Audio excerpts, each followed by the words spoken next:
اللہ کے رسول بار بار امام حسین کو بلند کر کے دنیا کو یہ بتاتے تھے کہ یہ حسین مجھ سے ہے اور میں اس حسین سے۔ لوگوں، اگر حسین پہ کوئی مشکل وقت آ جائے تو اس حسین کا ساتھ دینا، کیونکہ یہ جنت کے جوانوں کا سردار ہے، یہ میرا خون ہے اور میری اولاد ہے۔ لیکن افسوس، ابھی رسول اللہ کی رحلت کو تھوڑا وقت ہی گزرا تھا کہ کربلا کے میدان میں ایک طرف 9 لاکھ کا مجمع تھا تو دوسری طرف وہ حسین جسے اللہ کے رسول اپنے کندھوں پر سوار کرتے تھے۔ امام حسین علیہ السلام اپنے نانا کی امت سے بار بار یہ کہتے رہے کہ کیوں میرا رستہ روکا ہے؟ اے لوگوں، میں تمہارے نبی کا نواسا ہوں، کیوں 3 دن سے میرے بچوں کو پیاسا رکھا ہے؟ کیوں میرے عزیز و اقارب کو شہید کیا ہے؟ کیا میں نے رسول اللہ کی شریعت میں ترامیم کی ہے؟ کسی انسان کا حق کھایا ہے؟ کسی انسان پر ظلم کیا ہے؟ اتنے میں فوج یزید ایک آواز میں کہنے لگی، اے حسین، ہم سب تیرے بابا علی کے بغض میں قتل کر رہے ہیں تاکہ یزید ہماری جھولیاں دولت سے بھر دے۔ امام حسین نے فرمایا، اے لوگوں، آج جس اسلام کا علم تمہارے ہاتھوں میں بلند ہے، یہ علم میرے بابا علی نے بلند کیا، مت بھولنا۔ خیبر و خندق میں اگر علی نہ ہوتے تو اسلام کی فتح ناممکن تھی۔ وہ علی جس نے پوری زندگی اسلام کی تبلیغ کی، حق کو بلند کیا، رسول اللہ کی حفاظت کی، آج اس علی کو یہ اجر دے رہے ہو۔ اے لوگوں، بتاؤ، اللہ کے رسول نے بار بار میرے بابا علی کا ہاتھ بلند کر کے فرمایا تھا کہ جہاں حق ہوگا وہاں علی ہوگا، جہاں علی ہوگا وہاں حق ہوگا، اور آج اس علی اور اولاد رسول کو یہ اجر دے رہے ہو۔ اتنے میں یزید کی فوج کے سالاروں نے دیکھا کہ کہیں فوج میں بغاوت نہ ہو جائے، کہا، کیا دیکھ رہے ہو، حملہ کرو۔ بس لاکھوں کی فوج نے جب رسول اللہ کے نواسے پر حملہ کیا، امام حسین علیہ السلام نے اللہ کا نام لیا اور ذوالفقار کو نیام سے نکالا۔ تاریخ گواہ ہے کہ ایک طرف لاکھوں کا مجمع اور ایک طرف 3 دن کا بھوکا پیاسا حسین ابن علی۔ زمین پر اس طرح کی جنگ پہلے کبھی نہیں دیکھی تھی کہ ایک تنہا انسان لاکھوں کے مجمع کا اس طرح سے مقابلہ کر رہا ہے۔ امام حسین فوج یزید سے مخاطب ہو کر فرماتے ہیں کہ آؤ، 3 دن کے بھوکے کی جنگ دیکھو، 3 دن کے پیاسے کی جنگ دیکھو، رسول کے اس نواسے کی جنگ دیکھو، اس کی جنگ دیکھو جس کا جوان بھائی مارا گیا، جس کے جوان بیٹے کو نظروں کے سامنے قتل کیا گیا، جس نے اپنے ہی ہاتھوں سے اپنے بچے کی قبر بنائی۔ امام حسین شیر کی طرح فوج یزید سے لڑ رہے ہیں۔ اتنے میں آواز غیب آتی ہے، حسین، تیرا اللہ تجھ سے راضی ہوا، بس اس بات کا سننا تھا۔ امام حسین نے اپنے ذوالفقار کو تھام لیا۔ یہ علی کا شیر ہے، کیا دیکھ رہے ہو؟ اسے مار دینا ناممکن ہے، جاؤ، جا کر خیمے کو آگ لگا دو۔ کچھ ظالموں نے بیبیوں کے خیمے کو آگ لگا دی اور کچھ امام حسین کو دور سے تیر مارتے رہے۔ امام حسین کبھی بیبیوں کے خیموں کی طرف جاتے، کبھی فوج کی طرف بڑھتے ہیں۔ شمر نے فوج کو 4 حصوں میں تقسیم کر دیا اور یہ کہا کہ کوئی بھی حسین کے قریب نہ جائے، جس کے پاس جو چیز ہے وہ دور سے حسین کو مارے۔ جس کے پاس نیزہ تھا اس نے نیزہ مارا، جس کے پاس تیر تھے وہ تیر مارتا رہا، جس کے پاس برچیاں تھیں وہ برچیاں مارنے لگا، اور جس کے پاس مارنے کے لیے کچھ نہ تھا وہ کربلا کی گرم زمین سے مٹی اٹھا کر پھینکتا رہا۔ امام حسین کے جسم مبارک پر ہزاروں زخم لگتے رہے۔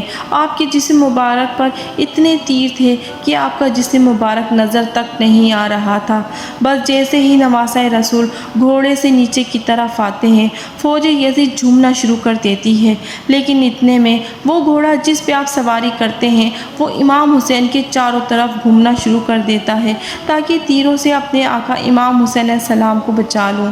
اتنے میں مجمع سے آواز آتی ہے، اے لوگوں، رکو، میں نے اپنی آنکھوں سے دیکھا تھا کہ اللہ کے رسول اس گھوڑے پہ سواری کرتے تھے، کہیں تیر اس گھوڑے کو نہ لگے۔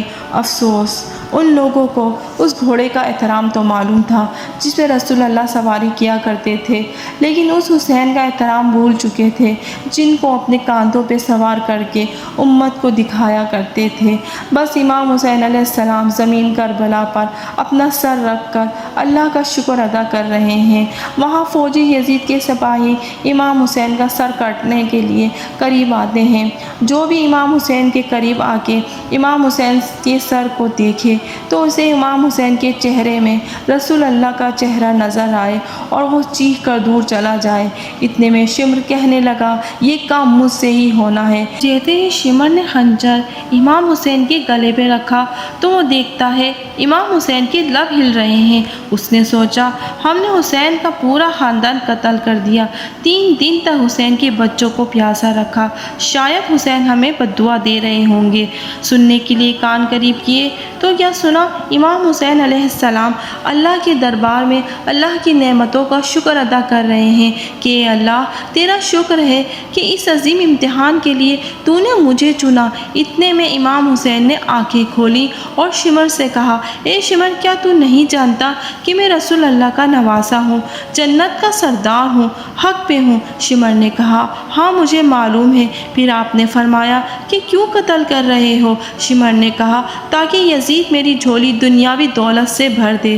بس یہ کہتے کہتے شمر امام حسین کا گلا کاٹتا رہا اور فوج یزید مسلسل جھومتی رہی۔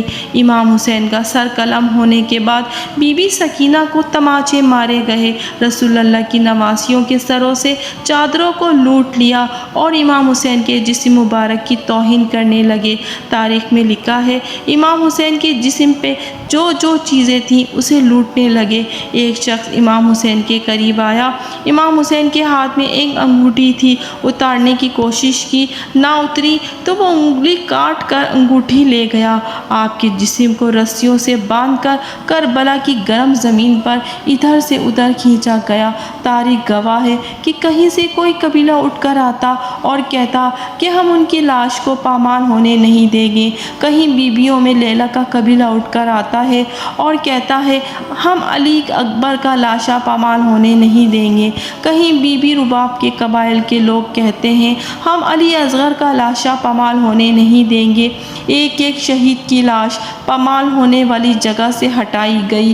تاریخ گواہ ہے صرف رسول اللہ کا پیارا نواسا اکیلا کربلا کی گرم زمین پر پڑا رہا اور مغرب کے گھوڑے مشرق کی طرف، مشرق کے گھوڑے مغرب کی طرف دوڑتے رہے۔